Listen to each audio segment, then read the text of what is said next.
Magandang araw po sa ating lahat. Ako po si Rogelio Bernardo Manlangit. Ngayon po ay August 22, 2024. Marami po tayong inihanda na mga topics. Subalit sa ngayon, ang kauna-unahan po nating tatalakayin ay ang the Holy Spirit, the most important thing in our lives. Inaanyahan ko po ang lahat na tayo po ay manalangin. Pikit po natin ating mga mata at itungo ating mga ulo. O Diyos na aming Ama na makapangyarihan sa lahat, maraming pong salamat sa iyong pag-ibig na patuloy mong pinadadaloy sa aming mga puso upang tanggapin ang lahat ng iyong biyaya, ang hangin ng buhay at ang tubig ng buhay. Salamat po, Ama, at kami po ay nakapaglilingkod sa iyo. Patuloy mo po kaming gabayan, kaya hinihiling namin ang iyong Holy Spirit upang sa pagtalakay na ito at sa mga susunod pa ay laging tama at maayos. Gabayan po kami sa paglilingkod na ito. Pinagpapasalamat po namin ito at dinadalangin sa pangalan ng aming Panginoong Hesus. Amen. Magandang umaga po, magandang hapon, magandang gabi.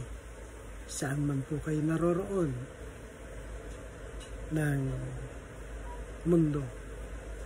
Lalo na po doon sa mga OFW na ating mga kababayan na iniwanan ng kanilang pamilya upang magsakripisyo, maghanap buhay sa ibang bansa. Magandang araw po sa ating lahat. Ang lahat po ay abala sa kanilang gawain. Una ay ang paghanda sa pagpasok sa trabaho para sa pangkabuhayan, or kung mayroon na siyang sariling pamilya na dapat niyang itaguyod, yan ay ang tinatawag na ekonomiya. Una po yun. Kalawa, abala ang lahat sa pagmamasid kung ano ang nangyayari at nag-aabang sa ibabalita ng mainstream media. At gayon din sa social media na ang usapin sa patakaran o bagong batas na dapat sundin na ang iba naman ay hindi kontento na nakikinig lamang, kundi bumibili pa sila ng newspaper o dyaryo. Kailangan nating sumabaybay sa mga balita upang tayo ay nakasusunod sa patakaran, lalo na kung mayroong bagong utos ang pamahalaang nasyonal or pamahalaang lokal. Yan po ay ang tinatawag na politics. Ikatlo, ang lahat ay bala sa kani-kanyang pangkabuhayan at sa kaganapang nangyayari sa loob at labas ng isang bansa, katulad dito sa ating bansa, lalo na yung mga OFW doon sa ibang bansa, na ang mga tao ay naaapektuhan sa isang iglap lamang, sa isang kisap mata, ay nagbabago ang presyo ng mga produkto na tinutukoy dito ng mga eksperto ay ang law of supply and demand. Domino effect ito. Ang lahat ay maaari na maapektuhan, kaya't ang society o ang lahat ng tao sa buong mundo ay nakatutok sa kani-kanyang tinatangkilik na gadgets or medium, kung ano man yung kanyang kinasanayan o tradisyonal na nagagamit. Ito po ay telebisyon o radyo or cellphone na ating nagagamit sa kasalukuyang panahon. Yan po ang nakakaapekto sa atin. at sa mga tradisyonal na gawain, lalo na sa kanilang paniniwala at pananampalataya, na sa kabuuan ay ang pagbabago sa kultura. Mabuti ang pagbabago kung mayroong pagunlad na nakasasabay ang tatlong aspeto ng buhay na mga nabanggit, na ang tao o ang society ang mas naapektuhan ng malaki sa paggalaw ng mga ito.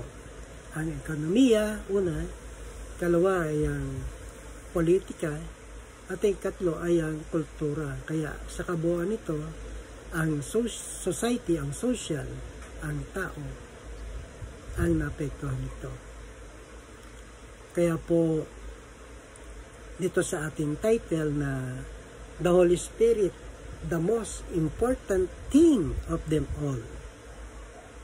Halina po kayo, mga kababayan, at atin pong simulan ang exploration o ang pagsaliksik, ang paglalayag natin ito sa buong mundo ng social media. Ating saliksikin ang mga importanteng bagay sa ating buhay. Lalo na po, inaanyayahan natin ang mga nagpaka-eksperto sa larangan ng ekonomiya, sa larangan ng politika, at sa larangan ng kultura. Sa paglalakbay sa buhay nito, tayo po ay 50 at 9 na taong gulang na. Next year, senior na.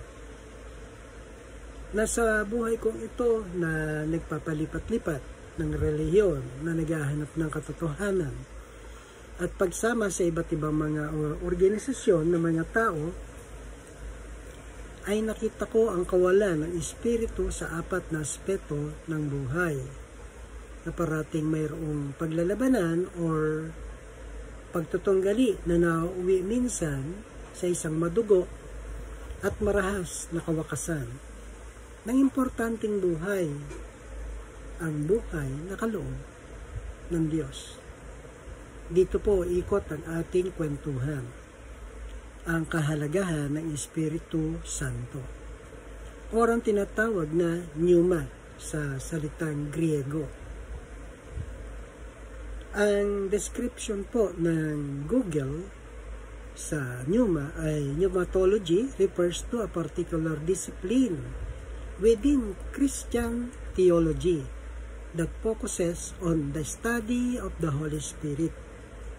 The term is derived from the Greek word pneuma, which designates breath or spirit, and metaphorically describe an unmaterial being or influence. Sa Genesis chapter 2 verse 7, ang nasusulat po rito, ating babasahin, "And the Lord God formed a man of the dust of the ground, and breathed into his nostrils, and breath of life, and man became a living soul." Sa Tagalog, Genesis chapter 2 verse 7, "At nilalang ng Panginoon Diyos, ang tao sa alabok ng lupa, at hiningahan ang kanyang mga butos ng ilong ng hininga ng buhay, at ang tao ay naging kaluluwang buhay." So, napaka-importante po talaga ng Holy Spirit, sapagkat sa simula, ito po ay ang hininga na ihininga ng Diyos sa butas ng ilong ng tao. At ang tao ay siyang naging kaluluwang buhay. At